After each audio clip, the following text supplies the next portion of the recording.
Hello, good morning, students.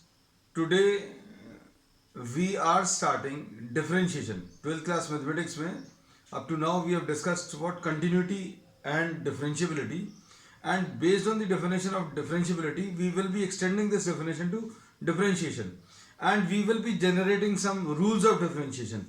वो अभी हम लोग पढ़ेंगे, कुछ थोड़ा बहुत अभी हम लोग 11th क्लास में पढ़ चुके हैं, थोड़ा अब हम लोग रिवाइज करके फिर रीस्टार्ट करेंगे. जैसे x is equal to a पर अभी हम लोग ये बोलते थे कि लेफ्ट हैंड डेरिवेटिव निकालने का ये तरीका रहता था. क्या लेफ्ट हैंड डेरिवेटिव अगर आपको निकालना है तो ये ऐसा लिखा जाता था f dash a. Left hand derivative अगर अभी हम लोग लिख रहे हैं at a from the left hand side f of a minus h minus f a upon a minus h minus a, है ना, ऐसा कुछ लिखते थे. अब उसका राइट हैंड डेरिवेटिव निकालने का तरीका, right hand derivative f dash a plus this will be equal to f of a plus h minus f a upon a plus h minus a, ऐसा कुछ आएगा, है ना.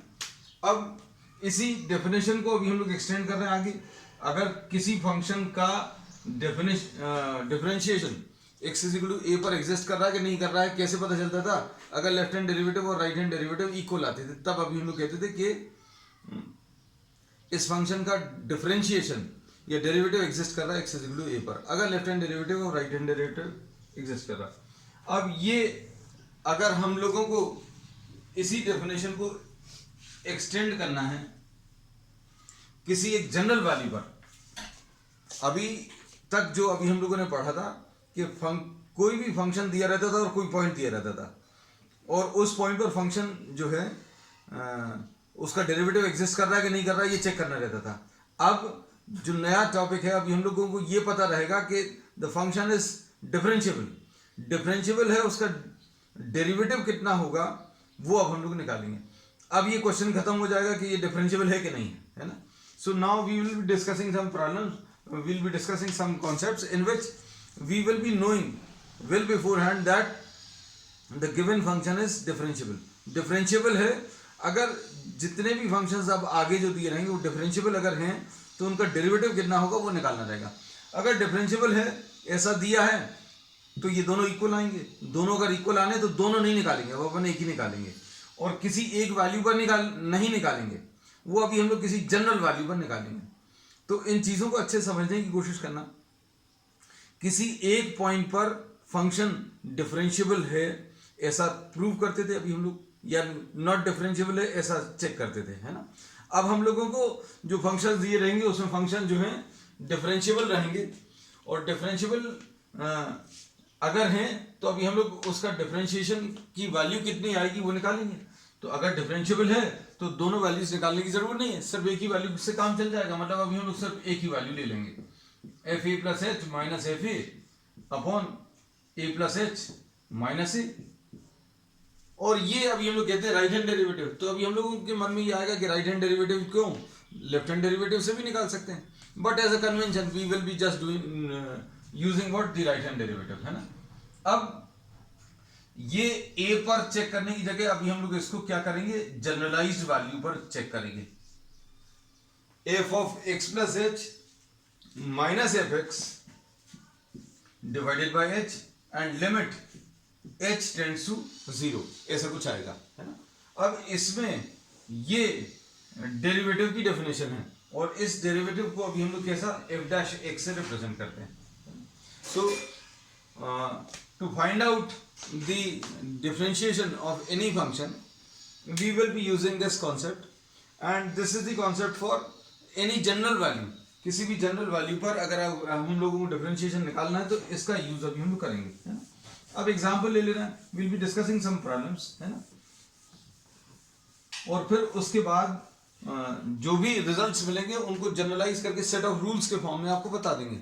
कुछ रूल्स रहेंगे, कुछ वैल्यूज रहेंगी, वो आपको याद रखनी पड़ेगी, है ना. तो अब देखो इसमें सबसे पहले क्या, suppose f x is given equal to x square. F x की value is equal to x square दिया है ना.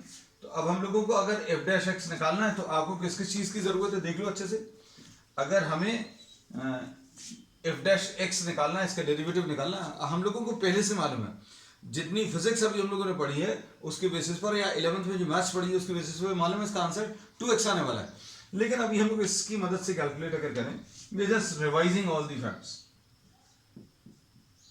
F dash x plus h, या पूरा ऐसा लिख लेना है, f dash x will be equal to limit h tends to 0 f of x plus h minus f x divided by h, ऐसा कुछ। अब इसमें limit h tends to 0 f of x plus h, f of x plus h अगर अभी हम लोग लें तो ये कितना आ जाएगा, x की जगह x प्लस एच रख लो। ये अभी हम लोगों ने काम पहले भी बहुत किया है, x प्लस एच x की जगह, तो ये कितना आ जाएगा, ये आ जाएगा x प्लस एच का होल स्क्वायर, है ना। तो अगर आपको एफ एक्स प्लस एच निकालना है तो सिंपल है, x की जगह x प्लस एच रखना है, रख दिया।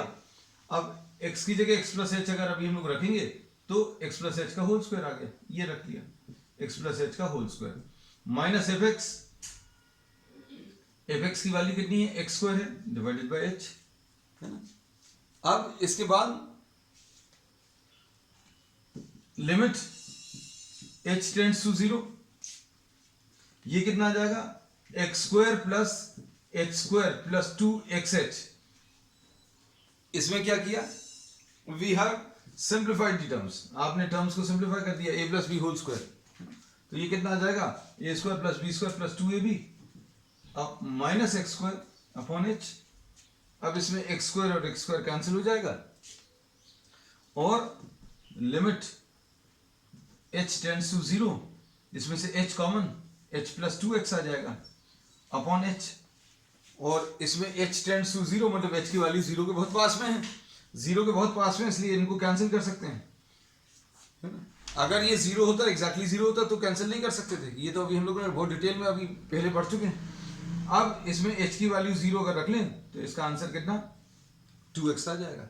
सो we know that the differentiation of x square with respect to x is 2x, है ना। अब इन्हीं चीजों का अभी हम लोग आगे यूज करेंगे, है ना। We have discussed all this in the previous classes, but just for the sake of revision अभी हम लोगों ने इतना इसको डिस्कस कर लिया, है ना। अब हम लोग इसको ऐसा भी बोलते हैं कि y अगर x स्क्वायर है तो dy by dx, this will be called the derivative of y with respect to x, or differentiation of y with respect to x, or differential coefficient of y with respect to x। इसको अभी हम लोग बोलते हैं differential coefficient of y with respect to x, ऐसा पढ़ते हैं, है ना। और ये क्या मेजर करता है, this gives you the rate of change of y with respect to x, this gives you rate of change of y with respect to x। अब इसके बाद ध्यान से सुनना, इसको लिखने का तरीका एक ऐसा भी है, d by dx of y अगर लिखना है तो ये x स्क्वायर है, y की वैल्यू रख दी, और इसको अभी हम लोग ऐसा बोलते हैं कि इसका आंसर 2x आता है। तो लिखने के बहुत सारे तरीके हैं, या तो अभी हम लोग ऐसा लिख लेंगे कि dy by dx की वैल्यू 2x आ रही है, ठीक। तो ये सारी चीजें अभी हम लोग पहले डिस्कस कर चुके हैं, है ना, प्रीवियस क्लासेस में, बट जस्ट फॉर रिवीजन कि ये क्या होगा, इसका रिजल्ट ये अभी हमने आपको बता दिया है। कुछ एक दो प्रॉब्लम्स और ले ले रहे हैं, so then will be formulating the rules. उसके बाद जो उसके रूल्स हैं डिफरेंशिएशन के, वो अभी हम लोग सारे लिख लेंगे। अब इसमें नेक्स्ट अभी हम लोग जो ले रहे हैं, suppose y is a function of x which is given as sin x। Trigonometry का एक ले लेंगे, है ना, एक अभी हम लोग ने अलजेब्रा का ले लिया, सिंपल कुछ एक्सप्रेशंस ले लेंगे, है ना। अब इसमें f डैश x निकालने का तरीका क्या है बेटा, limit h tends to 0 f of x plus h minus f x. सारे नहीं करेंगे बेटा अभी हम लोग, है ना, क्योंकि उसमें समय खराब होगा, आप करते रहिएगा, और कहीं पर अगर दिक्कत जाए तो हमें बताना। Limit h tends to 0, definition बस अब यही है, अब ये नई डेफिनेशन है, डिफरेंशियल कोएफिशिएंट की limit h tends to 0 f of x plus h minus f x upon h, ऐसा कुछ है ना। अब इसमें लिमिट h टेंड्स टू 0, अगर अभी हम लोग रखें h टेंड्स टू 0, अगर अभी हम लोग इसमें रखेंगे तो ये कितना आ जाएगा, sine of x plus h minus sine x upon h, ऐसा कुछ आ गया। ये फंक्शन में क्या किया है, x की जगह x प्लस एच रख लिया, f of x plus h, तो ये आ गया sine of x plus h. Function में x की वैल्यू की जगह x प्लस एच रख दिया। अब इसको अगर सिंप्लीफाई करना तो क्या करेंगे, sine c minus sine d लगा दिया। Sine c minus sine d ये कितना होता है, sine c minus sine d is 2 cos c plus d by 2 into sine c minus d by 2, ऐसा कुछ आएगा। तो ये आएगा 2 cos c plus D upon 2, c plus D upon 2 यानी x plus h upon 2 into sign x plus h minus x divided by 2 upon h, ये लगा दिया। अब इसके बाद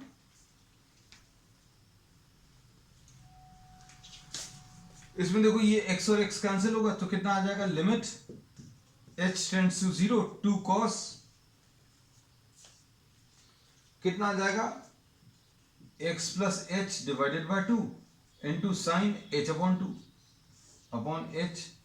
अब साइन में अभी हम लोगों को एक लिमिट मालूम रहती है ना, एक ही वैल्यू है या एक ही फॉर्मूला है जो बार बार यूज होता है साइन में, कौन सा, कि साइन थीटा अपॉन थीटा, इसकी वैल्यू अगर थीटा बहुत छोटा है तो इसकी वैल्यू 1 आती है। थीटा बहुत छोटा मतलब ये एंगल बहुत छोटा रहना चाहिए और जितना एंगल ऊपर लिखा है उतना ही नीचे आना चाहिए। तो अब हम लोग क्या करेंगे, ये देखो ये h है और h की वैल्यू बहुत छोटी है, तो अब हम लोग क्या कर रहे हैं, इसको भी अच्छे देखना, ऊपर साइन किसका है, h अपॉन 2 का, तो नीचे भी h अपॉन 2 चाहिए पड़ेगा। जितना एंगल ऊपर है उतना ही नीचे चाहिए पड़ेगा, है ना। उतना ही एंगल नीचे लाने के लिए ये 2 से अभी हम लोगों ने क्या किया, ऊपर और नीचे मल्टीप्लाई कर दिया, है ना। तो अब इसको देखो आप, ये कितना आ जाएगा, इसकी वैल्यू सिंप्लीफाई करके बता सकते हैं कितना आएगा।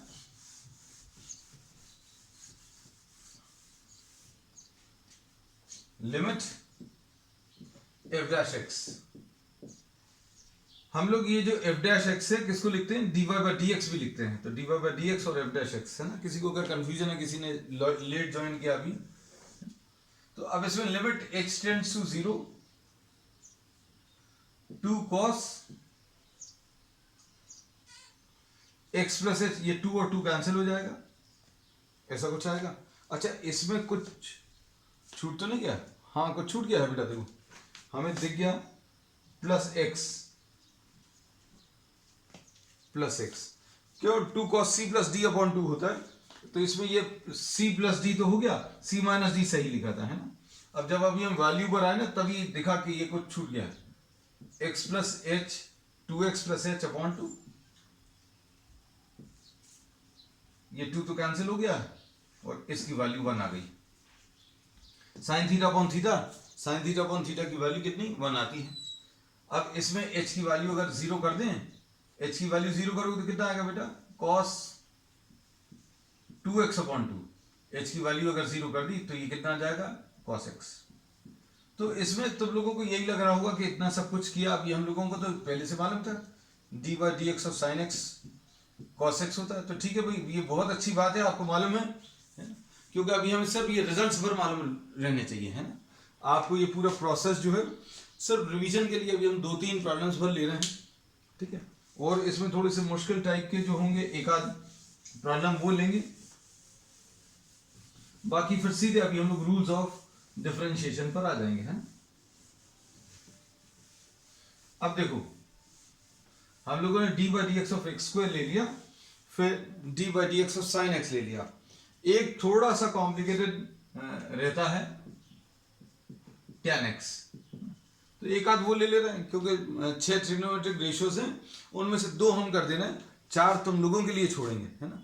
sin x और tan x का ले लिया, cos x का तुम लोग कर लेना, ठीक है, cosec x का, sec x का, cot x का, ठीक है, तो ये तुम लोग कर लेना। और अगर कहीं पर दिक्कत जाए तो बता देना। तो इसमें अभी हम लोग ये कहते हैं कि y is equal to f x है, तो dy by dx which is also written as f dash x will be limit h tends to 0 f of x plus h minus f x upon h।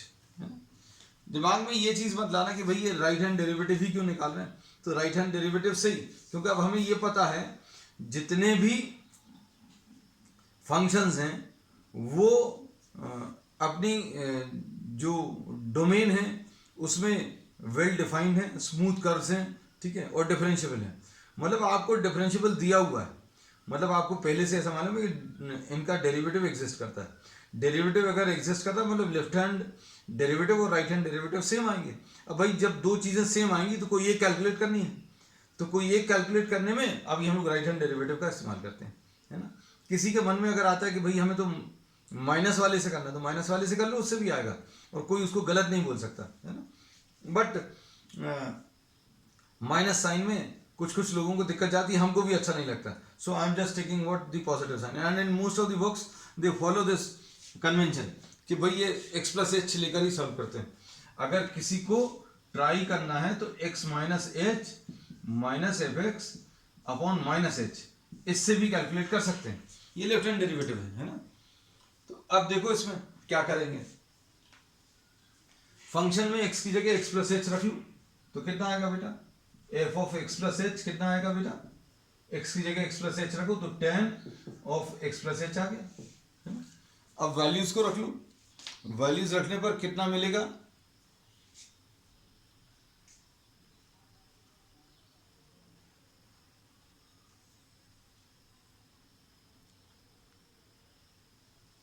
ये कितना आएगा बेटा, limit h tends to 0 f of x plus h, f of x plus h अगर अभी हम लोग लें तो ये कितना आ जाएगा, tan of x plus h minus f x की वैल्यू कितनी, tan x divided by h। अब इसमें अभी हमें देखकर ऐसा लगेगा कि अब क्या करेंगे, है ना। तो अगर कुछ नहीं समझ आ रहा साइन और कॉस में से चेंज कर लो इसको, क्योंकि अभी हम लोगों को जो यूज करना साइन थीटा अपॉन थीटा या टैन थीटा अपॉन थीटा ये यूज होता है ना। तो लिमिट h टेंड्स टू 0, इसको क्या लिख लिया, sine of x plus h upon cos x plus h minus sine x upon cos x, ऐसा कुछ आएगा, डिवाइडेड बाय h। अब इसके बाद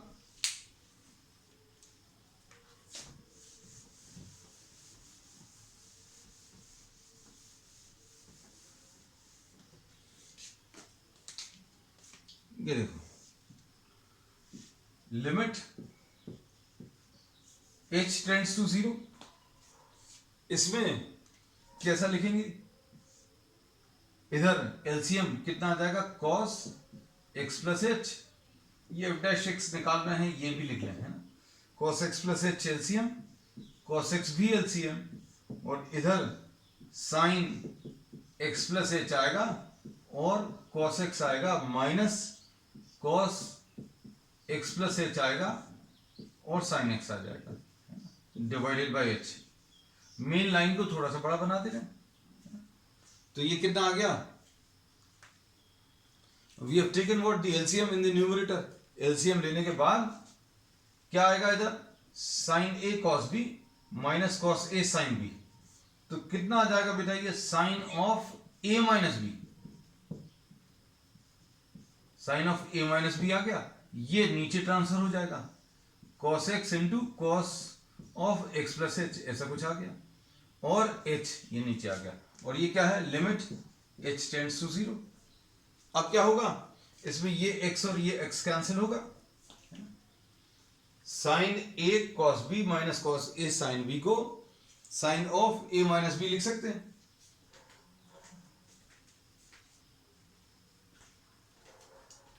अब इसके बाद इसको देखो क्या बचा, sine h upon h, limit h tends to 0, इसकी वैल्यू 1 आ जाएगी, 1 आ गया। और इधर पर क्या आ जाएगा, cos x into cos x, limit तो लग चुकी है क्योंकि h की वैल्यू, जब h बचेगा नहीं तो ये लिखने की जरूरत नहीं है ना। आप इसको ये देखना कि भाई अब इसका तो कोई यूज नहीं है, तो ये मत लिखिएगा, क्यों, क्योंकि अब h है ही नहीं। तो h लिखना कब बंद कर देंगे, जब आपके किसी स्टेप में h आना बंद हो जाएगा। यहां पर h नहीं आ रहा तो इसकी जरूरत नहीं है। तो ये कितना आ जाएगा, 1 अपॉन cos स्क्वायर एक्स यानी sec स्क्वायर एक्स। तो अभी हम लोगों को मालूम ही है कि differential coefficient of tan x is sec square x, है ना। तो अब हम लोगों ने क्या किया है, we have found out what the derivative of some functions based on the basic definition, है ना। इसको अभी हम लोग कहते हैं डिफरेंशियल, ये जो पूरा प्रोसेस है एच वाला जो मेथड है, इसको अभी हम लोग बोलते हैं डिफरेंशिएशन फ्रॉम फर्स्ट प्रिंसिपल्स,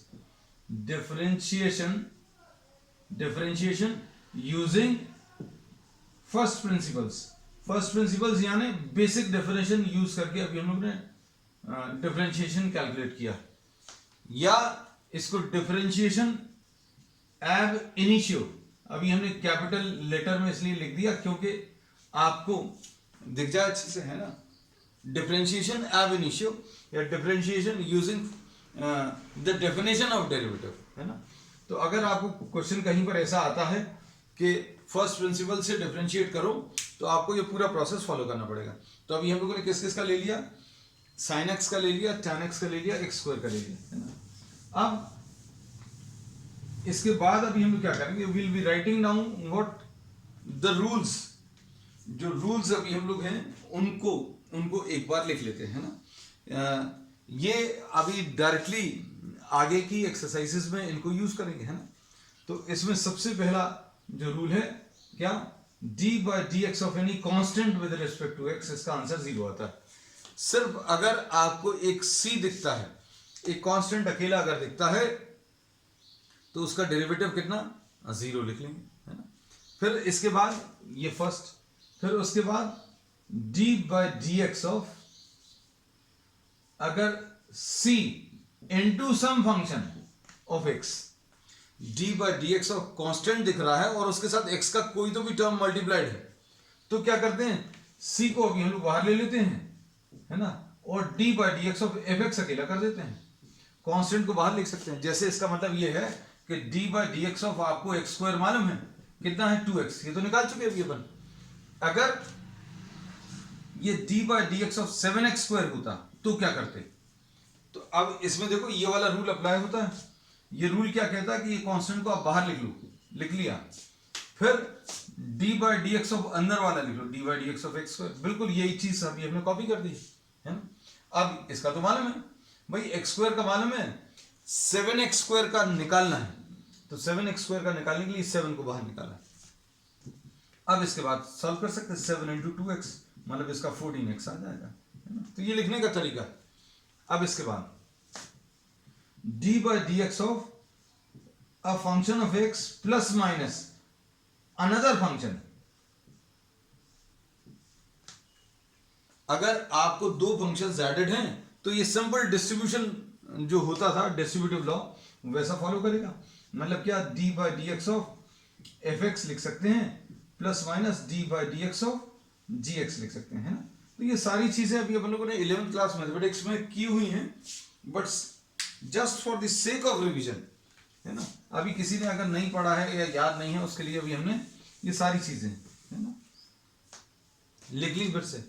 अब इसके बाद एक ये हो गया, एक ये हो गया, उसके बाद एक ये हो गया, फिर d by dx of x to the power of n, इसमें ये याद रखना, d by dx of x to the power of n। इसका एक सिंपल सा रूल है कि भाई पावर जो है, जो भी x का पावर है, x के ऊपर, x जो है वेरिएबल, उसके ऊपर पावर कांस्टेंट है ना। अगर ये कांस्टेंट है तो ये कांस्टेंट नीचे लिख लेंगे, है ना।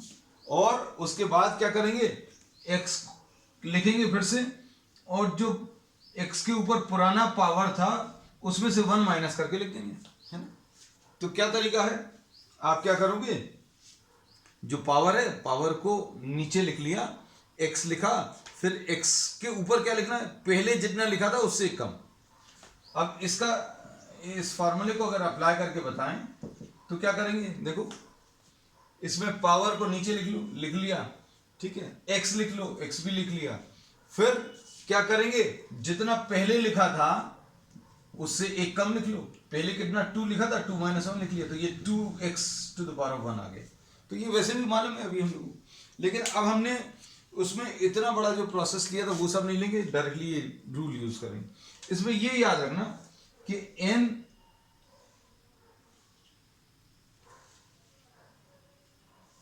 जो है n की किसी वैल्यूज के लिए, जैसे n की वैल्यू अभी हम लोग 0 भी ले सकते हैं, नेगेटिव भी ले सकते हैं, है ना, नेगेटिव वैल्यूज के लिए भी ये अप्लाई कर सकते हैं। हाँ इसमें, हाँ किसके लिए बता रहे थे हम, n की वैल्यू अगर 1/2 है तो जरूर अभी हम आपको एक just as a short trick ये फॉर्मूला बनाकर दे रहे हैं, d/dx of x to the power of 1/2।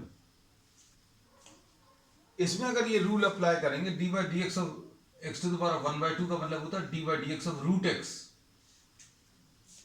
Differential coefficient of root x अगर लिखना है तो ये कितना आ जाएगा, 1/2 x to the power of 1/2 minus 1,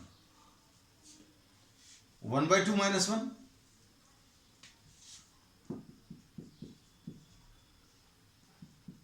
ऐसा कुछ आ जाएगा।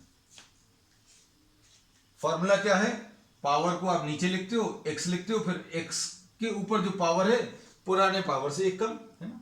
अब देखो बेटा, इसमें अभी हम लोग कैसा लिखेंगे, 1/2, ये x to the power of 1/2, negative power को नीचे लिखकर पॉजिटिव बना लिया, और ये 1/2 रूट x। आप इसको करके जरूर देखना घर पर खुद। तो अब हम लोग इसको ऐसा बोलते हैं कि इसको ऐसा रूल जैसा ही याद रखना, ये रूल नहीं है, मतलब है इसी का एक हिस्सा, लेकिन ये बहुत यूजफुल रहेगा। इतना सब नहीं करेंगे, रूट एक्स बहुत जगह आएगा, तो रूट एक्स का डिफरेंशिएशन 1/2 रूट एक्स लिखते हैं। प्रोसेस अभी हमने बता दिया, एक बार आप खुद कर देखिएगा, है ना। अब इसके बाद नेक्स्ट,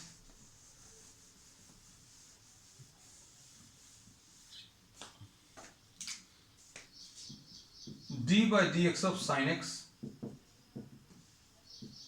ये cos x है, d/dx of cos x minus sine x, d/dx of tan x is sec square x, d/dx of cot x is minus cosec square x, d/dx of sec x is sec x into tan x, और इसके बाद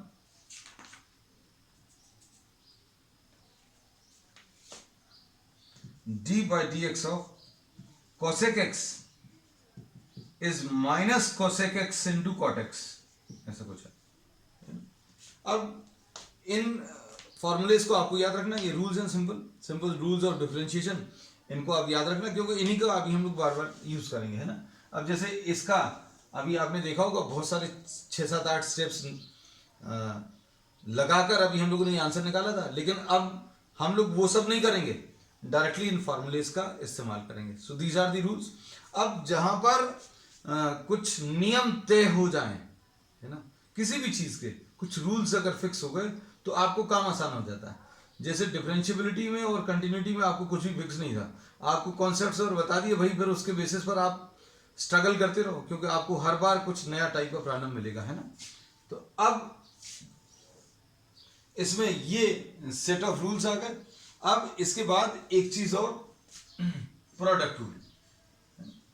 तो product rule क्या है ये भी बता दें। सारी चीजें आज अभी हम लोग डिस्कस कर लेंगे, और प्रॉब्लम्स हो सकता है अभी हम लोग, अगर टाइम मिला तो आज, नहीं तो नेक्स्ट टर्न से स्टार्ट करेंगे। Product rule, d/dx of u into v, मतलब प्रोडक्ट, अभी तक देखो, अभी हमने क्या किया था, एफ एक्स प्लस जी एक्स या फिर माइनस जी एक्स, है ना। अब एफ एक्स इंटू जी एक्स अगर है, अगर एक function of x into another function of x अगर है, प्रोडक्ट रूल कहलाता है ये। अगर दो फंक्शंस मल्टीप्लाइड हैं तो इसका रूल सिंपल है कि first function D by D x of second plus second into D by D x of first. ये रूल ये बोलता है कि एक एक करके डिफरेंशिएट कर लो। भाई यू को कर लो, v से मल्टीप्लाई कर लो, v को डिफरेंशिएट कर लो, u से मल्टीप्लाई कर लो। मतलब एक बार u को ऐसे ही लिखा, v का डिफरेंशिएशन लिखा, v को ऐसे ही लिखा, फिर u का डिफरेंशिएशन लिखा, है ना। So this is how we will be solving. और अगर ये तीन अगर हो जाए तो ये रूल क्या बोलता है कि आप d by D x of u, d by D x of v और d by D x of w लिख लो, है ना। अब u लिख लिया है तो vw, और यहां पर v लिख लिया है तो uw, और यहां पर w लिख लिया तो uv। सिंपल तरीका है क्या कि एक एक फंक्शन डिफरेंशिएट कर लो, बाकी दोनों को ऐसे ही लिख लो, है ना। तो तीन के लिए ऐसा कुछ रूल आएगा, है ना? फिर इसके बाद है, नोट करते जाना बच्चों, है ना। अभी देखने में लग रहा है, मतलब जिन लोगों ने 11th में किया हुआ है ना, उनको इजी लगेगा, और नहीं किया तो भी अब करना तो है ही, है ना। तो ये कुछ सिंपल से रूल्स हैं, इनको अभी हम बार बार यूज करेंगे।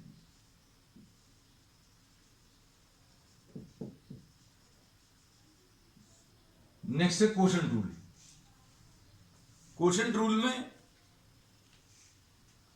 डिवीजन ऑफ टू फंक्शंस, है ना। तो एडिशन तो सिंपल डिस्ट्रीब्यूशन होता है, मल्टीप्लिकेशन का अभी हमने बता दिया, अब डिवीजन का, और डिवीजन का जैसा बता रहे हैं वैसा याद रखना, है ना। कैसा, अगर डिवीजन ऑफ टू फंक्शंस है तो क्या करते हैं, नीचे वाले फंक्शन को स्क्वायर करके नीचे लिख देते हैं। नीचे वाले फंक्शन को स्क्वायर किया, नीचे लिख लिया, है ना।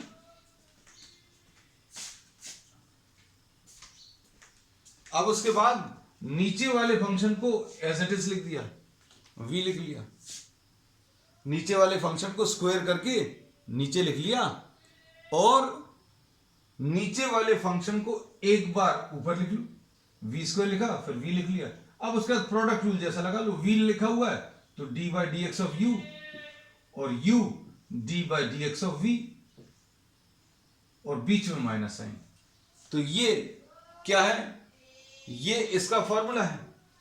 तो कैसे याद रखेंगे इसको, अभी हम लोग अगर किसी को कंफर्टेबल हो तो न्यूमरेटर अपॉन डिनोमिनेटर ऐसा भी याद रख सकते हैं कि डिनोमिनेटर का square denominator d by D x of numerator minus numerator d by D x of what,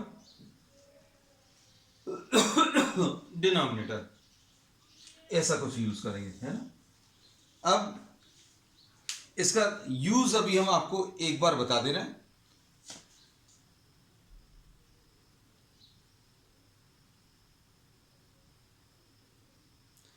use कैसा है बेटा, देखना। यूज देखो, इसमें d by D x of tan x अभी हम लोगों ने निकाला था, तो tan x को क्या लिखा, d by D x of sin x upon cos x, ऐसा लिख सकते हैं, है ना। अब इसमें ये न्यूमरेटर डिनोमिनेटर वाला फॉर्मूला लगेगा, एक तरीके से तो अभी हम लोग कर चुके हैं, है ना, लेकिन अभी इससे फॉर्मूला अप्लाई करना भर दिखा दें। तो क्या करते हैं, नीचे वाले को स्क्वायर करके नीचे लिखा, cos स्क्वायर x लिख लिया, फिर क्या करेंगे, cos x लिख लिया, ठीक है। फिर उसके बाद क्या है, d by D x of numerator d by D x of sine x minus numerator लिखो साइन x लिख लिया, d by D x of denominator, denominator यानी cos x। अब नेक्स्ट स्टेप में क्या करोगे बेटा, इसको हटाकर क्या लिख दोगे, cos x। क्यों, क्योंकि sin x का डेरिवेटिव कितना आता है, cos x आता है। फिर इसको हटाकर क्या लिख लोगे, माइनस sin x। इसमें यह चीज याद रखना, देखो c से स्टार्ट होने वाले जितने भी डेरिवेटिव्स हैं वो नेगेटिव आते हैं, कुछ बहुत सारी चीज़ें रहती हैं बताने को, कभी कभी कुछ छूट जाता है, पता नहीं हमने बताया कि नहीं।